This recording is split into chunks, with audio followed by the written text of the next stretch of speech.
Hello, Culture Matters podcast. Boy, am I excited for this episode today. Before I introduce you to our guests, here is a quote I picked just for this episode. The purpose of business is to create and keep a customer. Peter Drucker. Today, I have a pleasure of introducing you to two guests. First, Dr. David Yerkes, who's a staple of the Culture Matters podcast. If you listen to this show, you've heard him before because, well, he's been on generally kicking my butt when it comes to how poorly I'm making decisions around what I'm doing with my sleep and my health and my thoughts. But he's been helping people holistically in their health and their wellness for many years. And today he's with his business partner, friend, a new guest of the Culture Matters podcast, Dr. John Huff. I believe it's Lion Oaks Consulting, if I have that right. And hospitalists, advisors, mentors, consultants for those in the health industry, in the hospital, as far as I know, industry that save lives, essentially the people that are dictating whether people survive or not, and be a bit dramatic, but maybe you guys help me out with this, going more deeply on this topic. But these are two individuals that help people every single day, and they started a consulting firm to help hospitals, I believe, help tens of thousands of people every day. So pay very close attention. Thanks for coming on, guys. Yeah, thanks, Jay. Really good to be here. Thanks for having us. How did you guys meet and form this bond, this partnership? That's my first curiosity. Yeah, we met a little over 10 years ago. Actually, we both took jobs being hospital medicine physicians here in Elizabethtown, Kentucky, where we are. And Lion Oaks had really been in development, I think, behind the scenes for the last 2 or 3 years, as Dave and I found that we had some similar viewpoints and opinions on basically how to interact with patients, how to communicate, how to have meaningful, impactful connections with patients, and how that not only impacts that physician-patient relationship, but can really have an impact on a patient's healthcare in general. What are some of the don'ts as it relates to interacting with patients?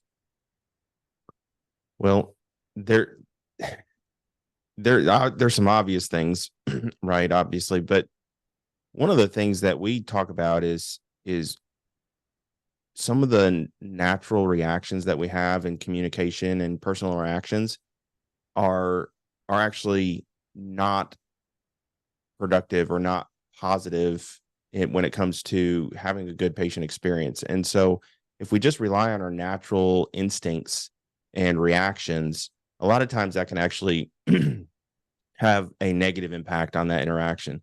So I would say that would be a don't, but a lot of people don't even realize. In fact, I didn't for many years, and made a lot of mistakes in those areas before I kind of we developed this system through a lot of reading and leadership and experience and personal development and all of those things over the many years. And we also actually, Lion Oaks started as a hospital medicine consulting firm. We started this hospital medicine program in 2012, and it was just the two of us. And prior to that, it was just what we would call traditionalists, so family doctors and internal medicine doctors working in the office and then going and rounding on their own patients in the hospital. And there was a need for somebody to be there full time. In fact, this actually started a long time ago. They were doing a similar system in the emergency departments. So, local doctors would take turns staffing the emergency departments. And then they realized, hey, we need to have somebody here full time. So then emergency medicine became an entire specialty. Similarly, hospital medicine kind of took that same route. And we were kind of on the forefront of that at our local hospital. They asked us to come in and start the program. John was the medical director from the get-go. He had some experience at another hospital being a hospitalist, and so he was able to be the medical director. We started the program, and it has grown substantially. But along the way, especially John, and I'll say this because he may not give himself as much credit as he deserves, but John did an excellent job of leading and creating, honestly, this is one of the biggest things I can acknowledge him for, creating a culture that allowed the program to be successful. And, we had a good administration that allowed us to kind of create that culture and didn't micromanage us, which is another huge cultural thing in an organization. But John, when we were bringing people on, when John was, doing interviews and bringing people into the program, he was very careful to bring people that fit the culture and that were going to be team players and, have not just, are you a good clinician? What kind of credentials do you have from that standpoint, but what kind of human being are you? And so John grew a program that was very sustainable. We had basically no attrition for almost a decade, with a couple exceptions for obvious, like not because they were leaving the job, but because of life circumstances. But essentially very, very low attrition and top quartile in every measurable statistic that you can measure for quality. So across the country. So there were some things that were done right, but a big part of that was creating that culture that allows people the freedom to do their job and do it well. So John, the first 90 days, what was going through your mind? First of all, Dave, thank you for that. Mic drop. In the beginning, I was new to leadership, honestly, and it was out of my comfort zone. Definitely, I had helped start a program at another hospital, but wasn't a formal leader. I think you can have formal and informal leaders in anything. I remember having a conversation with someone in the hospital when she asked, "Do you know how to do this?" And I said, "Well, I don't exactly know what to do, but I know what not to do." And I think that's learning from previous mistakes and seeing what's not worked in other places is helpful. So the first 90 days, the first honestly year or two, as we were getting our feet off the ground, because it was an entirely new program, was a little scary, to be honest, just being new to it, feeling a lot of pressure to succeed. But as Dave mentioned, we had really good support from our administration. We were very fortunate to have really good people come in, like Dave said, that fit the mold, fit the approach we wanted to take. And so as much as I appreciate those comments, it really is a team effort from the beginning. How important is that relationship with administration and all the departments? I think it's very important. It sets the tone for the culture, really. I think if you have an administration who leads by outlining what needs to be done, what the overall organizational objectives are, but not micromanaging the details, that you do it, that's really important. And that trickles down, I think, to the individual teams, the committees. If it's an environment of trust where we can say, we know we brought good qualified people in to do a job and we let those people do that job, that really sets the tone for a good culture. For those that are listening that want to understand more clearly what your value proposition is to your customer base, what is that? So I kind of backed up a little bit because we started talking about patient experience, and the reason I backed up and started talking about the hospital stuff is because we kind of we have really 2 or 3 main things that we focus on, and they're a little bit separate. So the one, Lion Oaks actually started as a hospital medicine consulting firm, and our thought was, we've been able to be successful. People are out there looking for, hospital medicine, is at some places in a state of disarray. They're trying to figure out how to make it work and how to be successful. So we thought, let's help them, and kind of share what we know about what we've been able to do. So hospital medicine, organizational consulting was kind of the original idea. And then patient experience also kind of grew out of that as we learned and developed this system over several years of realizing some of these communication techniques that are actually science-based and really allow the patient to,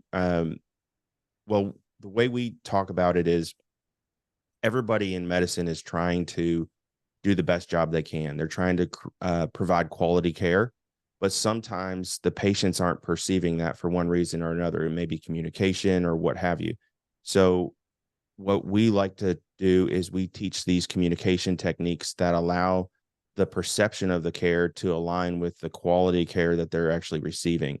So we, and I think probably everybody throughout the industry has occasionally been frustrated by seeing patient experience scores that are wildly fluctuating. You might be second percentile one month and 96th percentile the next month and then 50th percentile. And so everybody's trying to figure out what's going on. And so that's, I think, one of the things, we would talk about that because we want people to have a good experience. And we want people to definitely perceive that they're receiving quality care. We want to first, of course, that's based on the premise of we are going to deliver quality care as a given, right? And then the next thing is, how do we make sure that they're having that experience, that they're perceiving that experience? So anyways, we teach communication techniques to not just physicians, but to anybody that has interaction with a patient, because as we were talking about just recently, phlebotomy patients will voice their concerns or complaints to anybody in the hospital. They see us as one person, basically. Anybody that works for the hospital, they will let you know. So they might tell me about their food, or they might tell the phlebotomist about, the patient that is drawing their blood about some other thing that doesn't have to do with them, right? So they're just trying to tell somebody. And if everybody that interacts with the patients doesn't have those tools and those techniques to know how to respond to that, then the patient's not going to feel heard. And that's the number one thing that we try to do, is make sure people, their number one concern is that they feel heard and valued. Let me see if I get this right. If our quality is there as physicians, but the perception of the customer isn't congruent to that, there could be negative ramifications on the actual hospital that ends up hurting customers. Absolutely, yes. That's so you're solving to that. Yes, that's a good summation. John, why did you get into medicine? I had an interest in science from the beginning. My mom actually was a science teacher, and I'm sorry to her, by the way. Yeah, it's funny, I wasn't allowed to call her mom in class too. I still give her a hard time about that. She was Mrs. Huff. You were in the class. Wow. Oh yeah, I had her for three years in high school. Yeah, but no, it was great. I always had an interest in science. I wanted to help people, as cliche as that sounds. Everyone wants to have a career that feels meaningful, and that doesn't have to be medicine. That can be anything where you're having a positive impact. And I was just kind of drawn to it. I enjoy people. I enjoy talking to people, one-on-one interactions I really enjoy. So it just seemed like a natural progression for me. Georgetown, what'd you learn there? And how's that impacted you? Yeah, Georgetown. So Georgetown College, small liberal arts college in Kentucky, was a really good experience. It really helped me get out of my shell. I was very introverted in high school, and probably am still by nature, but was able to meet some really good people from different backgrounds, and really just expanded, my horizons. This college should for a lot of people. A lot of friendships I still have to this day. Actually talked to some college friends last night. We still keep up. So college for me was a way to kind of branch out and really just kind of expand my viewpoints on a lot of areas. You guys met in the same institution, right? Yes, we did. So what have been some of the qualities that institution has brought to the table that's helped your careers grow and blossom? Like that organization. Like, what have you learned through that? Yeah, I think for me personally, there was a lot of trust given for a new program, a new medical director.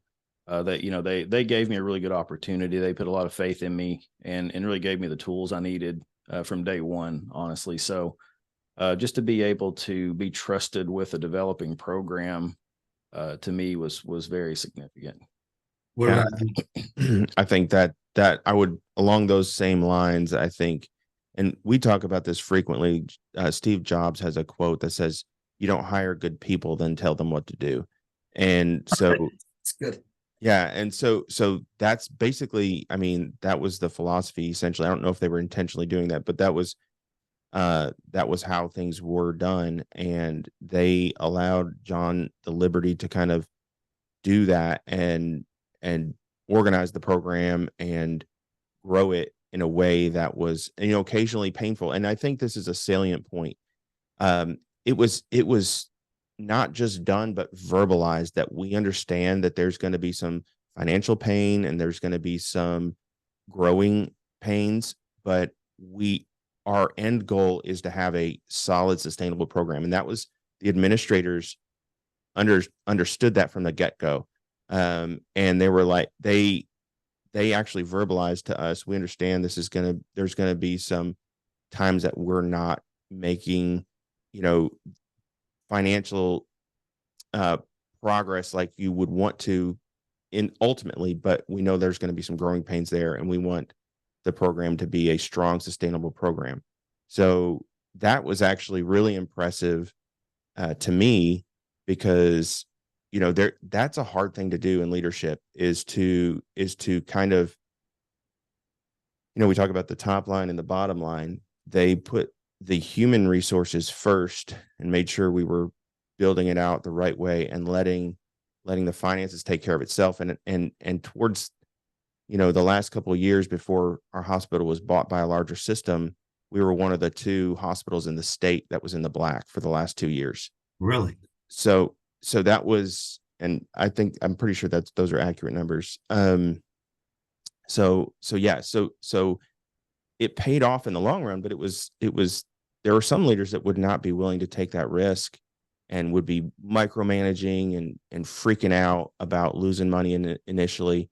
And they didn't do that. And I think that really was a huge lesson. I think it's a lesson for a lot of, leaders as well. In hindsight, if we were to reverse engineer and we were talking to potential hospital groups that are listening to this, what's the runway? How long are we gonna? How long you think it'll take to get a return, right? To set up the infrastructure if we were to do it again, and I'm thinking, knowing what we know today, it may be faster than it was the first time or the second time, but I'm curious, right? What does that time period look like in your estimation? And someone's listening to this and says, we need to get you guys in here and to execute on this outcome. I think it depends on the situation. If, in our case, we were a little bit unique at that point because we were starting a program from scratch. And at that point in time, a lot of hospitals already had established hospital medicine programs. So I think if you're building from the ground up, in some ways it's easier. I think if you're coming in to fix a problem, to change a culture, I think that's going to take a little bit longer. I'm a sports fan, Jay, so I compare a lot of things to sports. I think if you're rebuilding a team, if you have losing seasons and you have a toxic culture and you bring in a new coach to change that, it's going to take some time. You have to bring in the right people. You have to really change the mindset of the people that you retain, and get everyone aligned with this common goal. So, and from a practical standpoint, there are some limitations in terms of building any medicine program because residents graduate once a year. So you don't always have a constant supply of new graduates. Of course, you can get people with work experience, but I think you need to prepare for 2 or 3 years at least. Our goal at the time was 5 years. My goal really was in 5 years, I wanted to be viewed as indispensable by the organization. How do we get by without these guys? And I think we were fortunate enough to bring in such good people and have really good support from the hospital that we were able to do that probably a little bit ahead of schedule. What are some of the qualities of, so let me make sure I get this clear, actually. Your buyer at this time would be a hospital group. I don't have a deep knowledge of the powers that be in that medium as of yet. So am I on to that? Yeah, no, you're right. So I would say the majority of hospital medicine programs are employed by hospitals. There are some independent groups, private practice groups. So there's a variety. we are probably more familiar with employed models. But the message and the concepts are the same regardless. It's about getting the right people. And I think this is leadership in anything. It's getting the right people, doing the right things for the right reasons. And if you do that, the results will, the results will take care of themselves, I think. When it came to attracting talent, what were some of the things that you did? I was very honest. I would always say, here's the good, the bad, and the ugly. Here are the positives of the program. Here are the things we're working on. And I think you have to be honest, because if you can sugarcoat things in an interview, but people will find out, if your program is toxic, if there are problems. I would much rather, and I think you build trust if you say from the beginning, hey, look, these are some things we're working on. These are areas of opportunity that we hope to improve. If you say everything's perfect, you're going to be met with some skepticism. And if you're not met with skepticism, then people are going to find out when they get there. So I always found it very important to be very honest. Hey, we're a new program. This is where we are. This is where we're going. I always thought it was important to tell people why we were hiring. We're not hiring because people are fleeing. We're hiring because we're growing. And I think for any job interview, that's important to know. Why do you need more help? Do you need more help because your business is expanding? Do you need more help because people are leaving? That's an interesting. No, that makes a lot of sense. David? Yeah, I think, it's John really took the reins of growing the program, and I was kind of involved. We both of us, as we when we first started, there was a lot of need for leadership from the physicians. A lot of the physicians locally were very busy, and there's a lot of committees in the hospital, and one of the things that we felt like where we could have an impact was we got involved from the get-go. We were on multiple committees, involving ourselves in the decision-making process, because and to credit the folks at the hospital, they were eager to have our involvement, and it was a good relationship because they were looking for physician input, and we also were looking to have input, because if people that don't do our job are making decisions, they're doing the best they can, but they may not have our perspective and how that impacts the workflow of a physician, the patients, and all that stuff. So we got involved very early on in just about every single committee, and we felt like that was a good place to have an impact. And I think it did have an impact. Oh, do you mean in the sense that being proactive within the overarching culture so that everyone knew what you were about and what you were doing and why you were doing it, to get buy-in essentially from all parts of the. So we were really fortunate when we started, that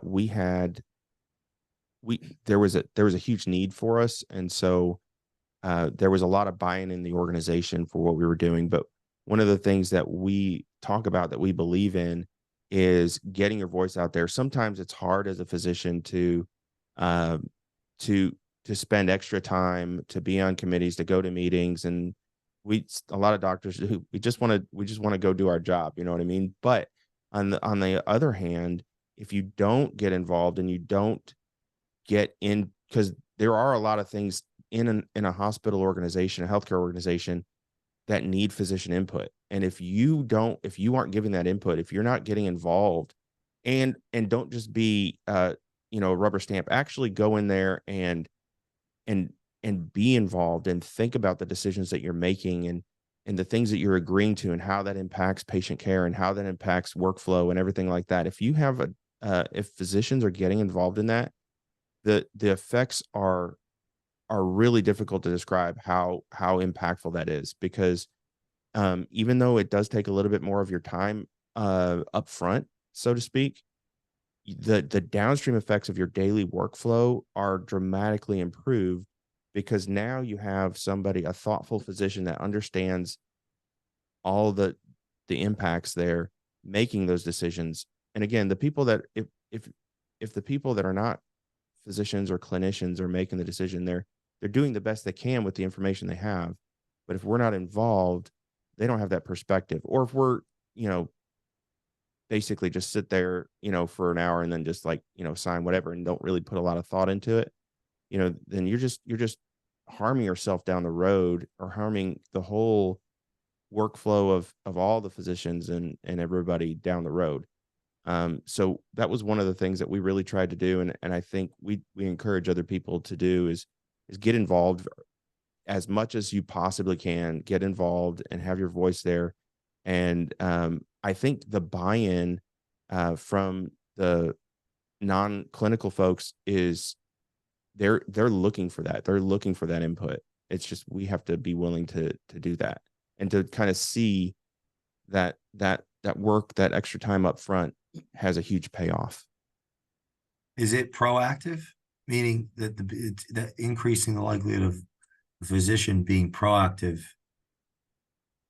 as in relation to the overall organization. Yes. So they can give a better quality, or a better perceived quality. You mentioned that. Can we separate that distinction there? Because it may be confusing to the audience. Yes. So Quality, actual quality versus perceived quality, customer's right. perception versus actual outcome. Like I'm healthy now, but I hate you, is like what went in my mind. Right. Yeah. But thanks. And the other thing, thank you. Right. Well, it's like, and one of the things that we talk a lot about is with patient experience specifically is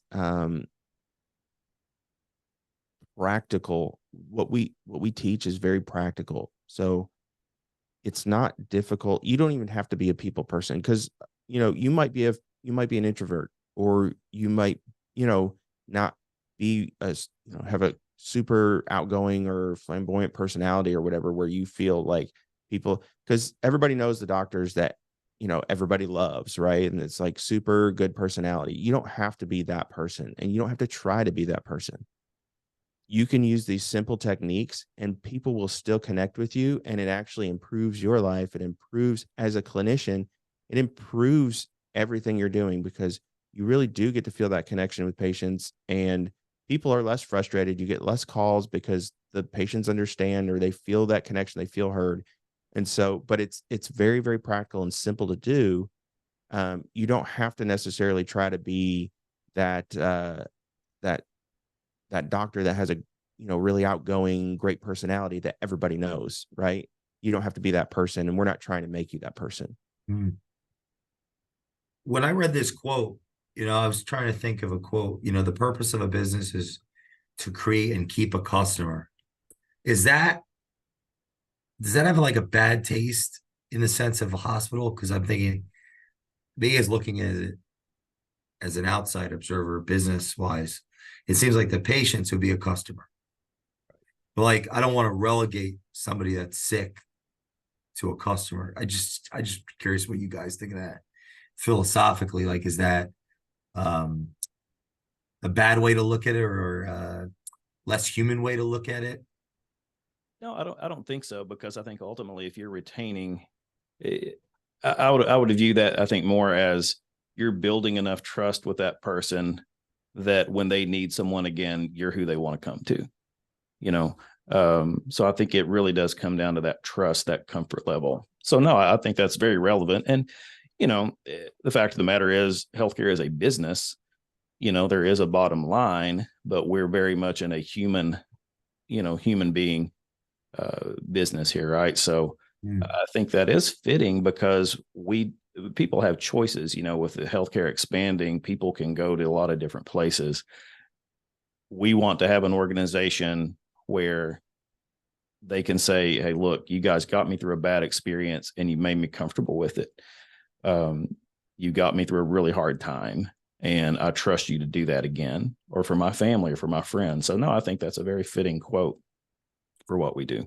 Is there a void in the education of doctors as it relates to the human element? Or this connect? Yeah, I think so. And that's really, with Lion Oaks, one of the things that we focus on. There's so much focus in medical school on the science, the medical part, which there has to be. You need to know how to do your job first and foremost. You can be the nicest person, but if you don't know what you're doing, bad things happen, right? So don't touch that. Yeah. So yeah, what is that? But no, I think at least when I went through school, and I would think it's safe to say there's probably very little on that now, is just understanding why patients feel the way they do. First of all, you have to recognize that whole situation exists in the first place, that patient experience is something that's important. And we look at patient experience in two different aspects. There is, as Dave mentioned, there are scoring systems for patient experience where hospitals and physicians get graded basically on their patient experience performance. That's really not with Lion-Oaks what we focus on. We really focus on the patient experience in terms of how we're connecting with people, how we impact their hospital stay, how they really feel. And kind of back to the quote about, I think that was Steve Jobs also, if you focus on the top line, the bottom line will follow. I'm paraphrasing a little bit there, but we kind of feel like if you do the right things one-on-one every day, you're not doing something to get a good score. You're doing it because you think it's important. You're doing it because you think it matters to another human being. And I think if you approach it that way, the rest will fall into place. Yeah. Wow. How is the culture of hospitals evolving? I think there's a lot more pressure to do more with less. Timelines to get patients out of the hospital, staffing challenges. Of course, COVID threw a wrench in a lot of things, the impacts of which we're still feeling. But I think there's a pressure from the top down, executives, to be fair, they have to manage the business aspect. The clinicians, the doctors, the nurses are trying to provide the best care they can with resources they have. So I do think there's a lot of pressure, and that's all the more reason I think to put a focus on experience. We can't let the pressures we're feeling impact a patient. A patient can't feel like they're not a priority. Every patient, regardless of how busy I am, they don't need to feel like they're one of 25 patients I'm seeing in a day. They need to feel like I am, completely focused on them when I'm in the room. Yeah, I'm curious, like, who's more important, the patient or the shareholder? Oh, the patient. The patient is. Yeah. That's that we What definitely. about my stock certificate? Yeah. Well, I would say we've not lost sight of that. There's no question that the patient is the number one focus in the hospital. It is extremely important. Still, like that is something that people say they care about. Well, Absolutely. so yeah. My So God, I hope so. I don't imagine, right, the management has to be conscious of financial stability, right? Yeah. But as a clinician, I'm not thinking about that when I'm going in my day-to-day job. But John said something about the patient experience, and I just lost my train of thought. But there was something I was going to add to on that.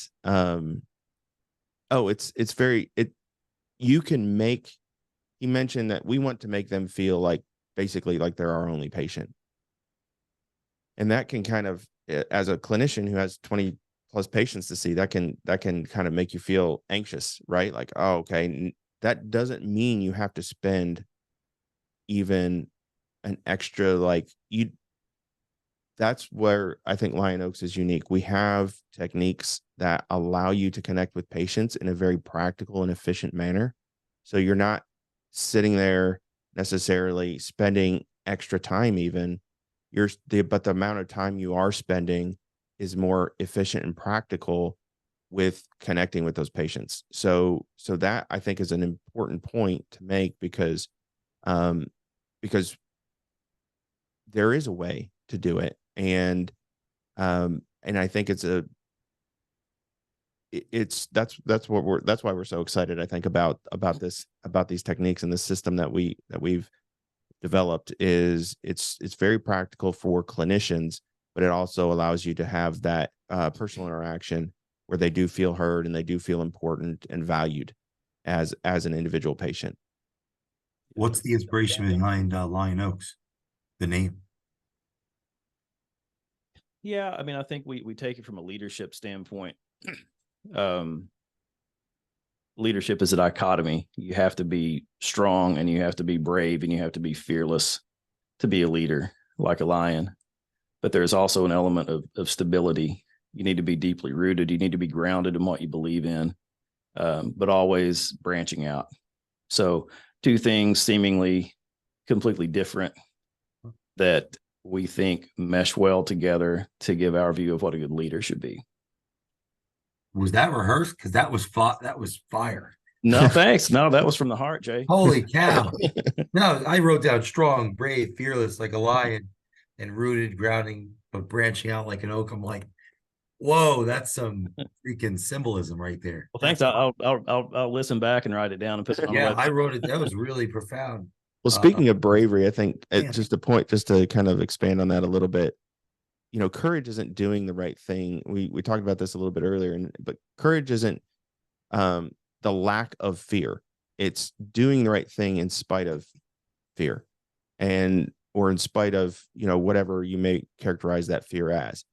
So that, to me, for us, leadership has to encounter that quite a bit, and so you have to make a lot of hard decisions as a leader, and you have to be firmly grounded and rooted in your values in order to make those hard decisions and be courageous, because you do have to make a lot of hard decisions. And like we talked about early on, our leaders had to make tough decisions financially to make sure we grew this program right.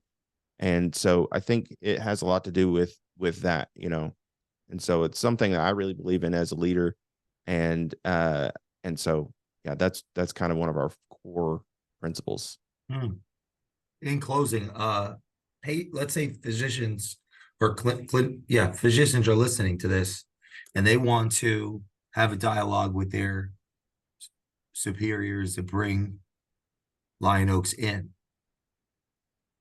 What word track, what's the conversation look like so that they can have that honest conversation that, hey, this is what we need to combat some of these, do more with less, for ultimately greater outcomes for the hospital, right? Because I'm thinking there are physicians listening to this as well as, and if you want to share too, someone's listening to this that's in a management or ownership structure of a hospital group,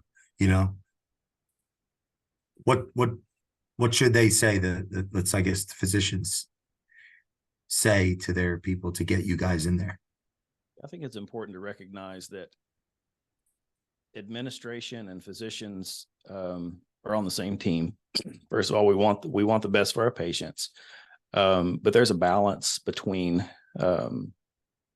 metrics and care sometimes, and so ultimately, it should be a win-win. I think it should be a win-win-win for the executives, the patients, and the clinicians.